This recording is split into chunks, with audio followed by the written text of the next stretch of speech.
Just after midnight, panic filled a quiet Utah home. A wife frantically called 911. Her husband wasn't breathing. Kouri Richins was pronounced dead. Toxicology would later reveal fentanyl at extremely high levels. Investigators began retracing the final hours. Kouri Richins said she made him a drink. Detectives allege she obtained fentanyl weeks earlier and may have tried to poison him before. As the investigation deepened, so did scrutiny of finances, property disputes, and life insurance policies. Public sympathy shifted dramatically when Kouri appeared on television, discussing the children's book she wrote about grief. But now, Kouri Richins stands charged with the murder of her husband, the father of her 3 little boys. Tonight, all the big moments from the courtroom as the woman who allegedly supplied the fentanyl to Kouri takes the stand for prosecutors.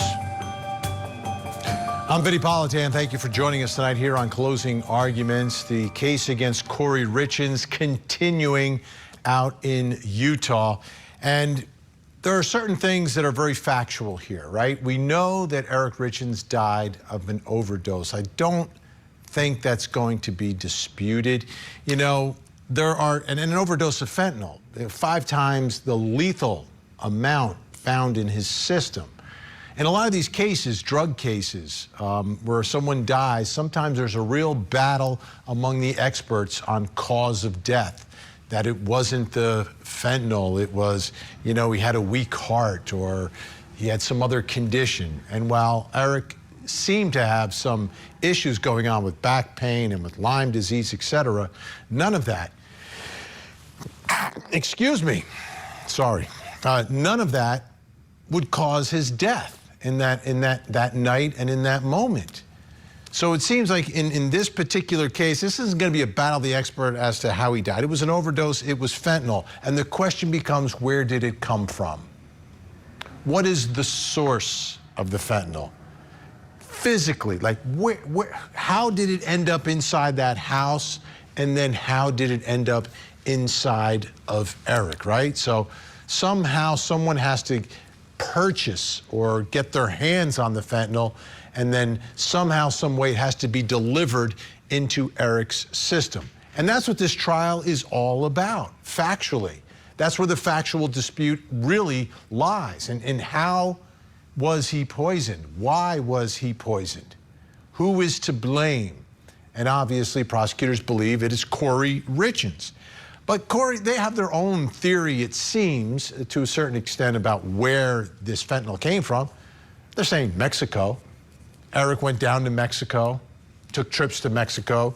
There's a reference to it in the so-called walk the dog letter as well, a reference to Mexico. But, you know, in the world we live in today, with everything that's in the news today as well about cartels and the flow of drugs and fentanyl and Mexico, you know, there is some credibility to that theory or that story. Kouri's got back pain, he's in Mexico, he's going to get his hands on some of this fentanyl, right? That seems kind of like where they're going in this trial. We'll see how it plays out, but that, to me, that's the indication I'm getting in the direction that they're going.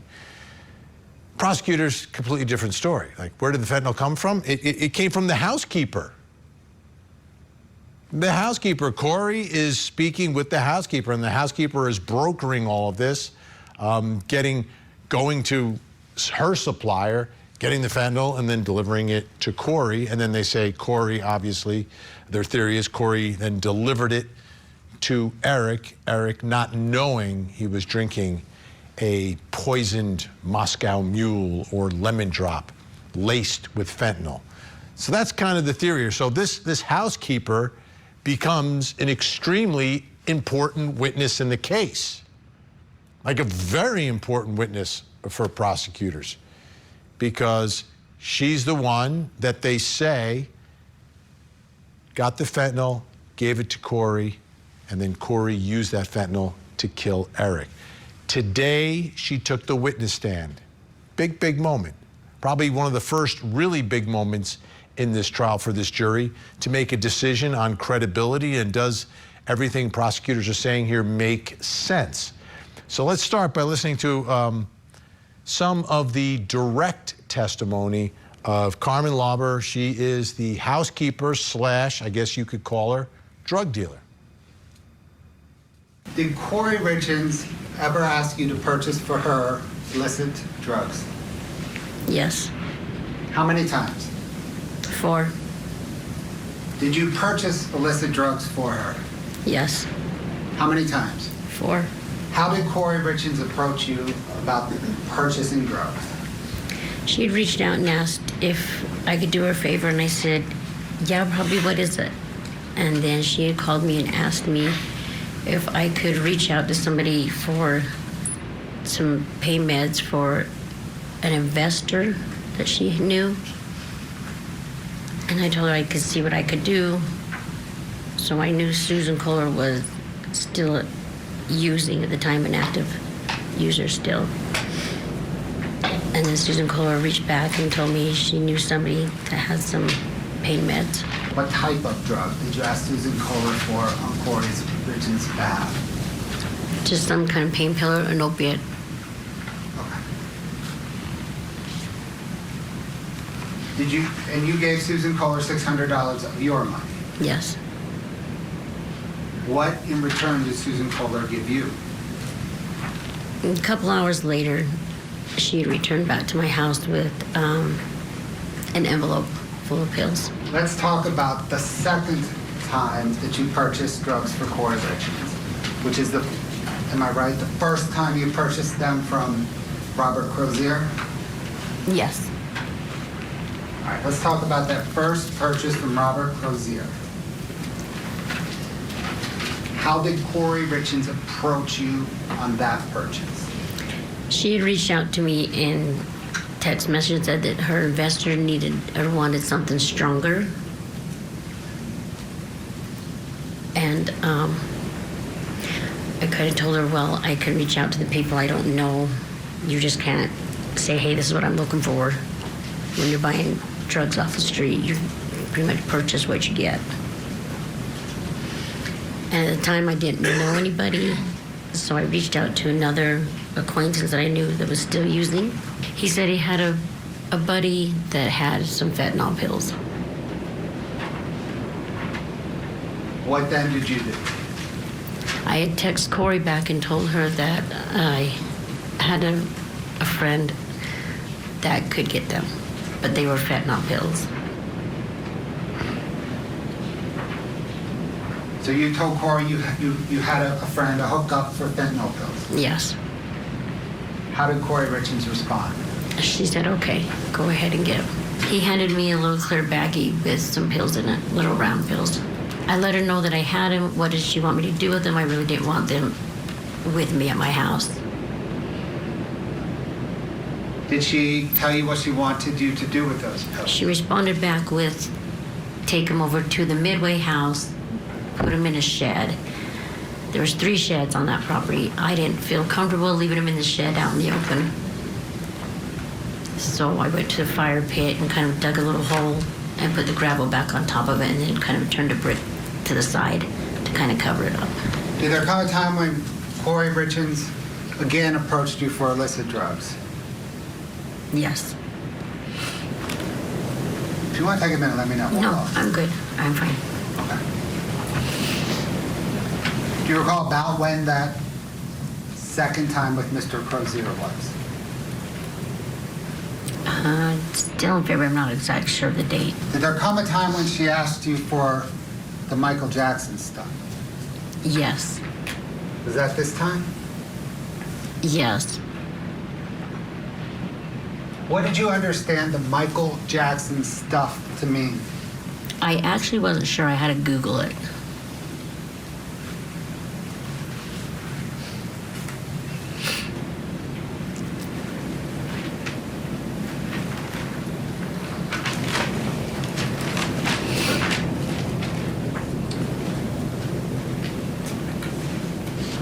So you said there was ultimately this third buy from Robert Crozier. Did Kouri Richins give you the money up front for the third buy? Yes, it was in the Midway house still. Was it the same way she Same little house in Midway. Okay. Back door. Did you enter the back door of that little Yes. house in Midway? Yes. Did you get some money? Yes. Do you remember about how much? About $1,000. I reached out to Kouri and asked her what she wanted me to do with them. Because I didn't like having them on me. What did she respond?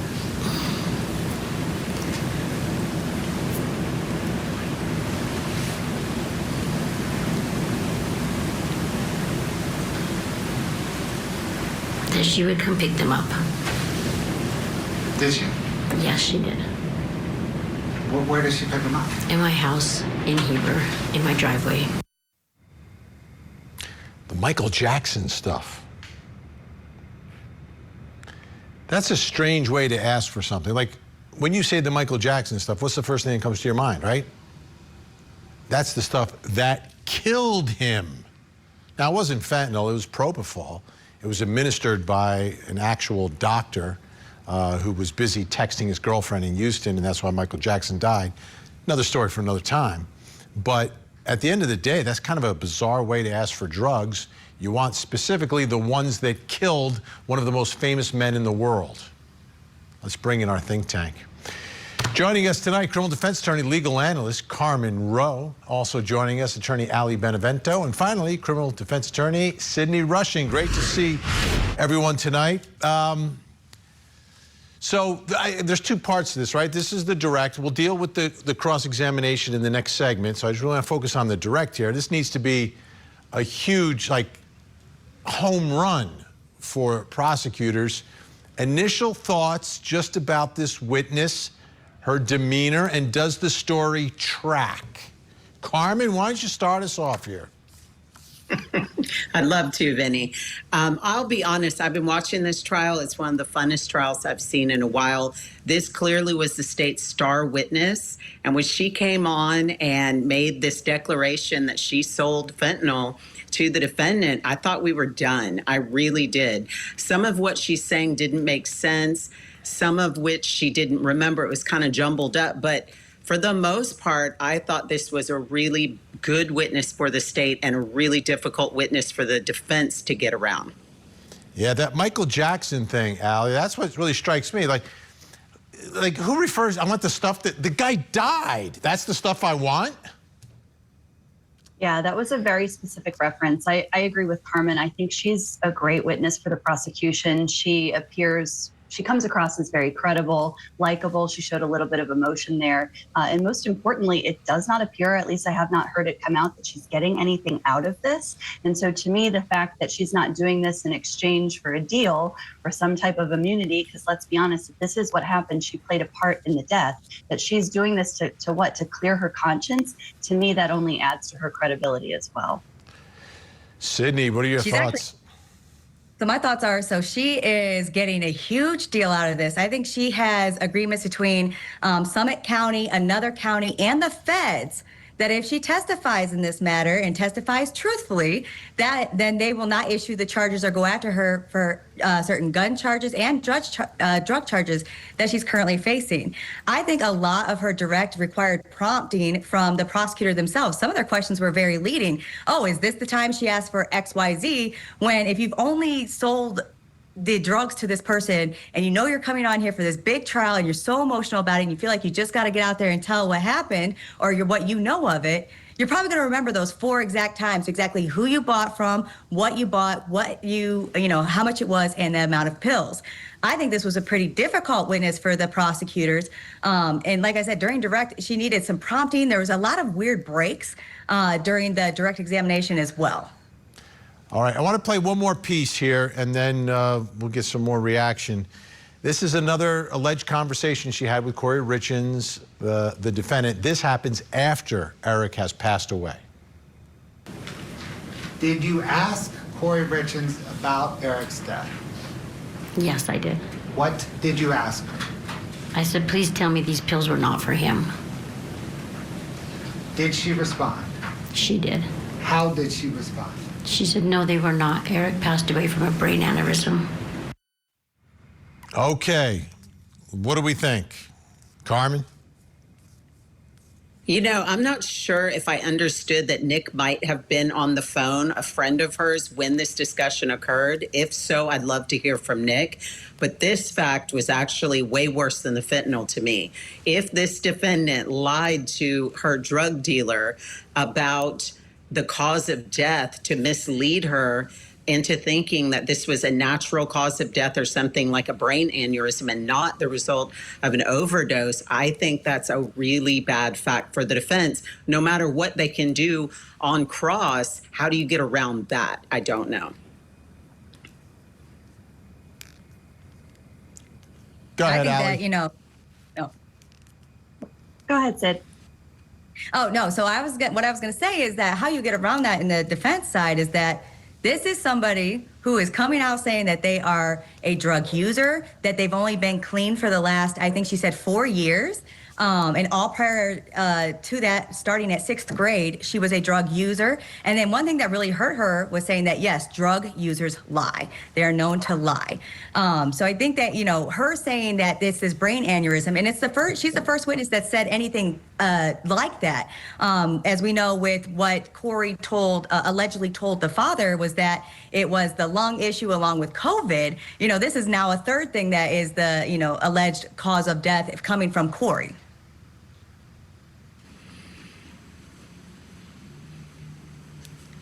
Allie, what are your thoughts Sydney, here? Go ahead, Carmen. No. So look, Sydney, I agree with you, but the problem is that if they bring Nick in to corroborate her statement that she was told that this was a brain aneurysm, it's also corroborated by the police officers who inevitably say she came in and heard for the first time from us that he died of an overdose. I think those corroborating facts are really hard to get around, even given what credibility issues I think we're going to see in the cross-examination. That's still a fact that is problematic because it goes directly to Kouri lying to her about drugs and death. Yeah. Why do people lie? They lie to cover things up. And so it's not a good look. I agree. All right. Well, what we're going to do is when we come back, we're going to play the cross-examination, right? You need to do really well on direct, but the real test of anyone's credibility is cross-examination, answering those questions you're not prepared for, answering those questions that make you feel a little uncomfortable. We'll see how that goes. Plus, coming up next hour. Tonight on Vinnie Politan Investigates, family members arrive and sense something is terribly wrong. By afternoon, detectives are processing Nancy Guthrie's home for evidence. Was Nancy targeted? Tonight, we investigate. This is the story of the Richins. Eric, a father of 3, met an untimely end, and Kouri, his widow, wrote a children's book on grief. She's also charged now with his murder. He was faced with betrayal and terror. I know her innocence. Is their story a tragic romance? Or a twisted tale of grief? The truth will come out. The Grief Author Murder Trial. Live coverage weekday mornings, 8, 7 Central on Court TV. Because if you provided a drug to someone and someone died from that drug, that's a 20-year minimum mandatory in federal prison. Objection, Your Honor, misstates the law. It does not misstate the law. They told you that there is a federal charge you could be looking at. Yes. Distribution resulting in a death. Yes. And that federal charge carries a minimum mandatory of 20 years in federal prison. They told you that day. Yes. The housekeeper who is saying and testifying that she's the one who provided fentanyl to Kouri Richins on the witness stand. This is the cross-examination. This is the test of any witness in any trial in any courtroom, right? And this is a big credibility call for the jury because they believe her. Kouri's close to done. If they don't believe her, prosecutors have some work to do. So let's take a listen to more of the cross-examination. Up to this point, you've told them you got OxyContin, Roxy's from, I said OxyContin, oxycodone, from Susan, that Kouri asked you for the Michael Jackson drug, that you didn't know what that was, and then they tell you it's fentanyl, and you said, well, they tell you M30s are fentanyl, and you said, well, I didn't know that, just to recap. And now at this point, you say, well, I must have asked for fentanyl, because why else would I have asked unless Kouri told me to ask for fentanyl, right? Correct. Ms. Lauber, I need you to speak louder. Correct, sorry. And as you turn to page 125, you say, I want to say that is the only way that got in my head.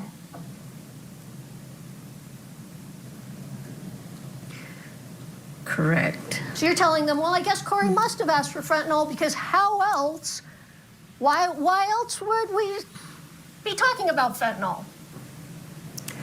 When I reached out to Nicole, she gave me Robbie's number. Robbie said that he had a friend I asked for the fentanyl, or he said he had fentanyl, and I had reached back to Kouri and said that he has some fentanyl. Okay, we're going to come back to that because this is a new story today that you've never told before. But let's talk about the story you told on this day. This day, you said, how else did I get fentanyl in my head? Right? Correct. Ms. Lauber, isn't it fair to say you got fentanyl in your head from Detectives O'Driscoll and Maynard? They're the ones that put fentanyl in your head. No. Really? Yeah. Because up till this point in the interview, you've said, no fentanyl. I don't deal in fentanyl. I didn't get her fentanyl. I got her Roxy's. I got her Oxys. Oh, she asked for Michael Jackson drugs. Oh, I guess I got her fentanyl. How else would fentanyl be in my head? Right? That's what's happened up to this point. Correct. And the only person up to this point who has put the word fentanyl in your head are these detectives, correct? Mm-hmm.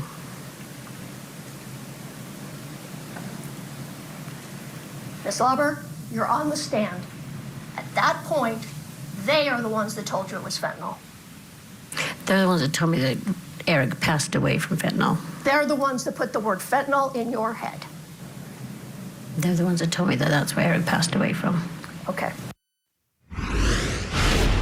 Carmen Rowe, Ali Benevento, Sydney Rushing still with us. All right, Ali, what are your thoughts? You're watching this moment.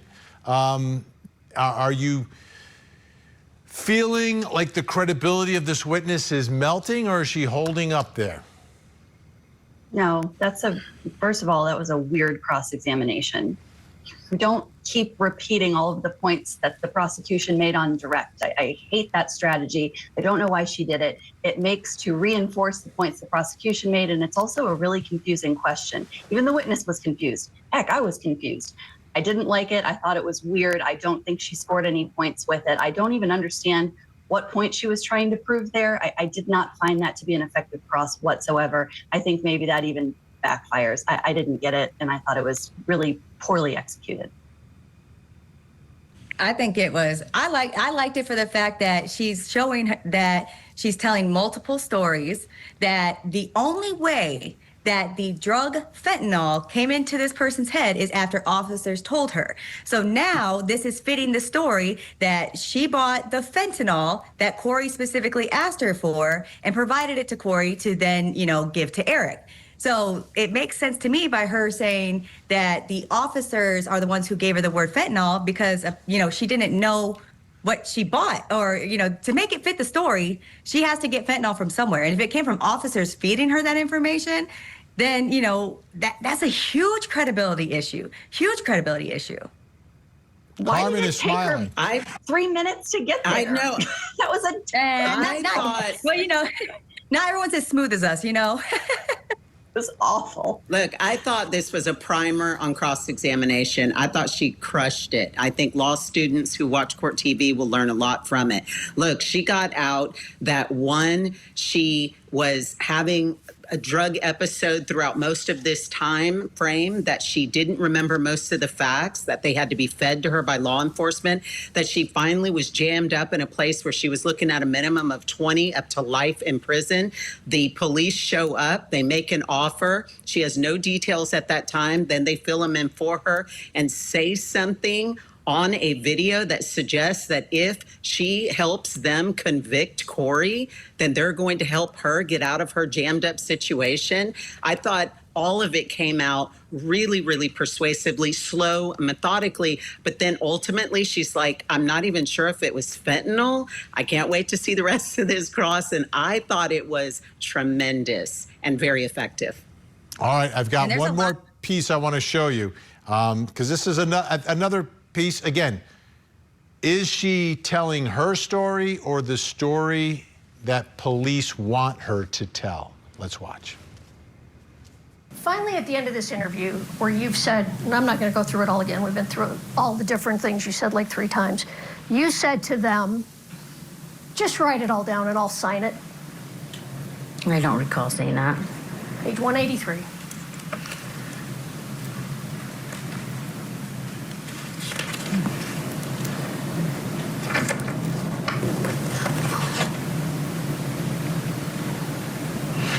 Oh, yes. You did. You said, write it all down, I'll sign it. They wanted me to write it, and I didn't want to write. No, they didn't want you to write it. You asked them to write it all down for you, and you'll sign it. Because to their credit, they said, well, no, that's not how this works. Okay. Is this a problem? Is this a problem for this witness, or is it just like, I physically don't want to write it? You know what I said, just write it so I don't have to write it? Or is it she doesn't know what to write? What are we talking about here, Sydney? I definitely think it's the latter, that she doesn't know what to write, and she's out to save herself here. I think it's very clear for that, and this is such a big witness for the prosecutors, because this is how they can tie any type of drug to Kouri, is through her. And now you have her saying, just write it down and I'll sign it, and then basically then she'll reread it, she'll memorize it, so that way the information that they need her to testify to is wrote down and she signed it, but it's not her words. So I think that's why that she said that, to have them write it down, is because she can't give them the information that they're seeking because she doesn't have it. Well, and they asked her earlier to write down what she was saying, and she couldn't do it then. And more importantly and delicately, I think they got out on cross that she admitted that she's been using drugs since she was in the 6th grade, that she has memory issues, that she has limitations in her mental capacity, et cetera, et cetera, et cetera, and that she was on drugs and testing positive with probation during the time these drug deals were done. I think that she is highly susceptible to these officers who say on the video, which is unbelievable, that they need her to convict Kouri, not get to the truth, which you're always looking for, Vinny, not get answers to the questions. They come in there and tell her, look, he died of an overdose and we need you to help us prove it. Not only that, but with her testimony saying she provided this drug, it's crazy to me the immunity level that they've offered her, because it's across multiple jurisdictions. And if this is true, if she really did provide the fentanyl to Kouri, and it caused death, and her knowing what Kouri was potentially trying to do, she's getting a pretty sweet deal out of this, if that's true. So that's another reason for her to, say whatever they need her to say. Certainly see a situation where somebody has been in with police officers for hours and hours. Maybe they're not getting out of her exactly what they want, and she may have gotten exasperated in that moment and made that comment. Just write it down and I'll sign it. So I agree with you ladies there that's a unique situation, I guess, where she may have been under the influence. Who knows? She's frustrated. She's got a lot on the line, like Sydney was saying, and she may have just gotten frustrated and said, I'll tell you whatever you want to hear. We certainly see that a lot. You know what's interesting to me, and I take it a step back. This is who I guess they hired as a house cleaner. Kouri hired as a house cleaner, but she knew that her house cleaner was like on drugs. Like that whole thing doesn't make sense to me. You're living in this beautiful $1 million home, and you're inviting a drug user, like she's in the drug world. Like, to me, that was always a strange part of this. I wonder what the jury will think of that. All right, when we come back, we're going to talk about the toxicology.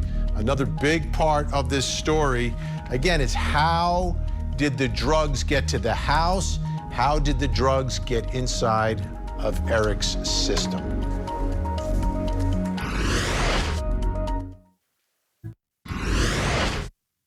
did the confirmatory test identify levels?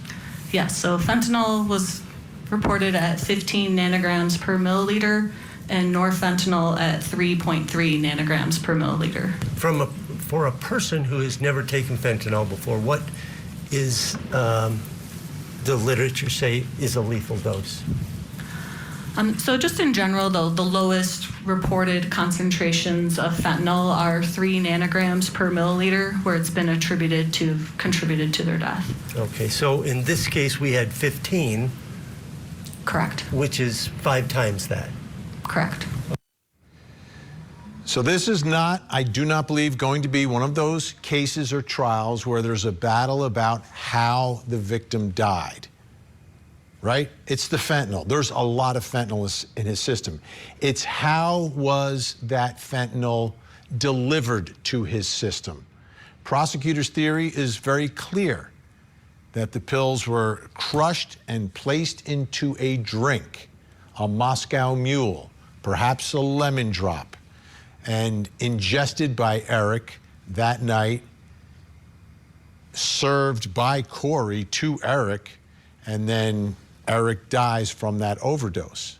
So the delivery mechanism, which is alcohol. So the toxicology will show if there's alcohol in the body as well, and there was. So he had ingested alcohol, he had ingested fentanyl. So you put the two together, that's consistent with the prosecution's theory. Take a listen to this part of the cross-examination. So it's possible that there was postmortem decomposition, but it's equally possible that he took a drink before bed, correct? Correct. So I guess they're saying he could have had the drink at a different time. Maybe he had it a half hour later or earlier than when he ingested the fentanyl, and the fentanyl wasn't in the alcohol. Let's bring back in our think tank. Carmen Rowe, Ali Benevento, Sidney Rushing. All right, it's Sidney. Like, the pieces are there for prosecutors, right? He's got the alcohol in his system. He's got the fentanyl in his system. The question is, were they consumed together in this poison cocktail, or was it, you know, some pills and then chasing it down later with a Moscow Mule or a lemon drop or whatever? You know, and that's the $1 million question, you know, Vinny, is the prosecutors are going to have a hard time putting all of these dots together. This entire case is circumstantial evidence because there is not one single witness or piece of evidence that is going to come forward and say that they saw Kouri make the drink and give the drink to Eric. There's no one. They have no evidence for that. So they have to have the toxicology report shows that he had fentanyl in his system. But what that doesn't tell us is how did it get in his system? Was this something that he was doing? Was he so heartbroken and that his wife was having an affair that he did this to himself? There's so many things. And, you know, that's what the defense has to show. The defense just has to show that there's doubt here. They don't have to show that she 100% didn't do it. But if there's doubt there as to how this happened, that's how the jury would come back not guilty. And I think the prosecutor is going to have a hard time making the dots connect because they have all these pieces, but getting them to come together is the problem that I think that they're currently having with their witnesses. And we do have to remember the investigation in this case, it took them like a year before they arrested her. So it wasn't like Eric dies, you know, a few days later, a month later, toxicology comes back to throw the cuffs on her. No, there's an investigation. And a big part of that investigation are these returns to the home and these searches that take place over the course of months. Let's listen to a little bit of testimony about that. In your report from the search on the 13th, you mentioned that you all collected some hydrocodone pills. Is that accurate? Correct. Where did you find those? Hold on. Okay, my apologies, Ms. Nestor. Keep going. Where did you find those pills? I didn't personally find them, but they were located in the laundry room in the cabinet. And how many hydrocodone pills did you find? Like I said, I wasn't the one that found them. I collected them. I don't know the exact, approximately 10 around that. And were they in a bottle or were they loose? They were in a bag. And in the garage, I know you were very careful about marking where every single thing was found. When these hydrocodone pills were found in the garage, what were they near? They weren't in the garage. They were in the laundry room. The laundry room, which is right at the door where the garage starts, right? It's near it, yes. And what was it near? It was inside the cabinet in the laundry room. Up high? Correct.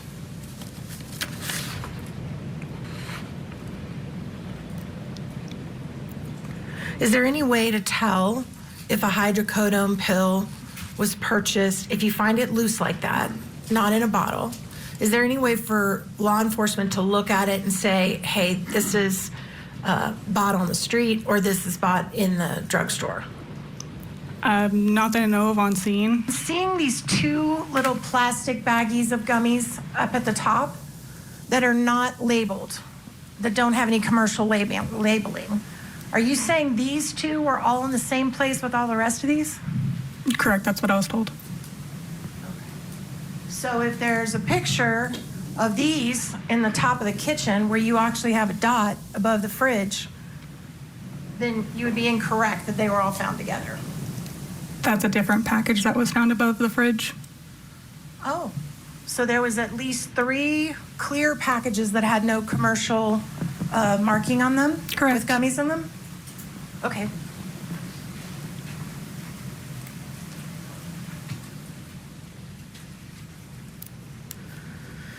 And the gummies that are on the screen that have the red packaging, at least one of those was found in that green jacket in the closet, right? Not these specific ones. That's an additional one that was located. So there was another red bag of gummies. Correct. Did anybody take that green jacket into custody? No. Do you recall where in the closet it was as compared to near men's clothing or women's clothing? It was in the the southeast corner of the closet. Is that where the men's clothing was located? I'm not sure if it was men's or women's, to be honest.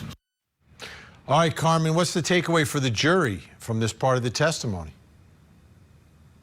You know, I don't know what their takeaway is going to be, but mine is this house is full of drugs, pills and gummies, and they're hidden. And I think that's an important fact because we heard from the victim's family and they say, look, he didn't use drugs. Yes, he had back pain, but it wasn't severe, et cetera, et cetera. No, he didn't go to Mexico and buy drugs. That wasn't his lifestyle, and he barely drank. Well, what we know is that you know, he's part of a household where these drugs are all over the house. They're hidden everywhere. It took 10, I think, different attempts to go back to the house, do a different search to even locate all these things. And I'd like to point out, just out of curiosity, if this housekeeper is to be believed, there's 90 fentanyl pills running around somewhere as well.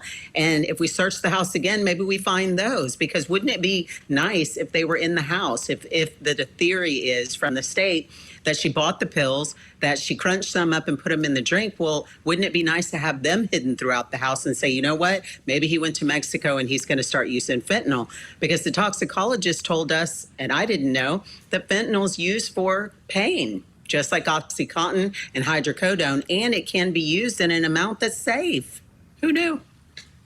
Right. And the other thing, too, is with the toxicologist is with them saying that he has that much fentanyl in his system, there was only one person that suggested that he be cremated instead of buried. And that person was not Kouri. And Kouri actually was shocked when she heard that allegedly Eric said he wanted to be cremated instead of buried. So that's another thing to keep in mind is, yes, there's all of these different points, but when you start putting them together, they don't make sense. They don't always point to the same direction. And that is a Which, classic to Sydney's addict point, behavior, right? Secrecy and hiding. Oh, sorry, Carmen, go ahead. No, please. I was just saying the secrecy and hiding, that is behavior of an addict. And so if he was in fact using illegal drugs, it would make sense that he's hiding them from his wife. Maybe he's hiding it from everybody. He's lying about his lifestyle and he's got them stashed all around the house. And to the point earlier, it's not like the police got in there that day and found the shaker that she used to make the drink. And so I agree with both Carmen and Sydney that they've got some dots to connect. And so far I have not heard they've been able to do that. It is as likely that he could have voluntarily ingested the substance. And yes, I know what his parents say, but addicts lie. And in relation to the searches that were done, remember, a lot of those were tipped off from the sister's private investigator going in that house, finding something new, and then calling the sheriff's department and saying, hey, look, you guys need to get a search warrant. My thing is so you went there and you put something there, right? Because how are you finding all these things different times over the amount of time? I think it was the house was searched 2 weeks ago as well.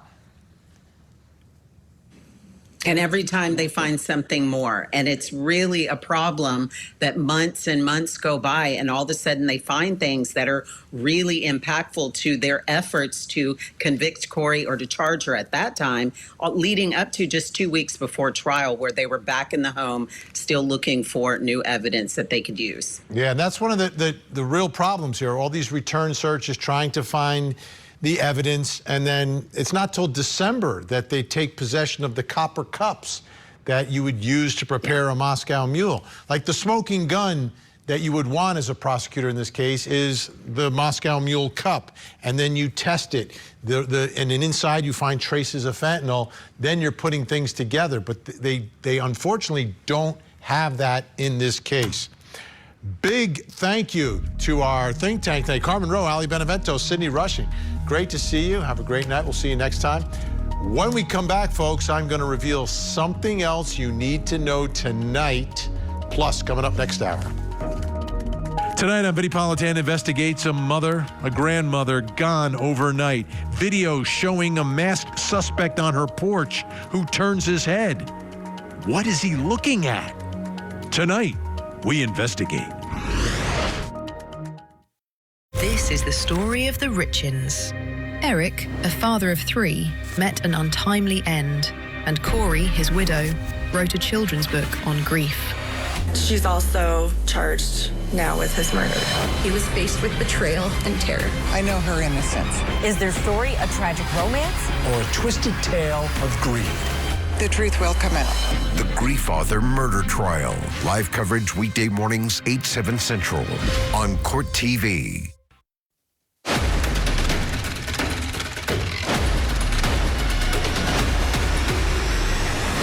Time to reveal something else you need to know tonight. Let's take a look at the big board. What do we have?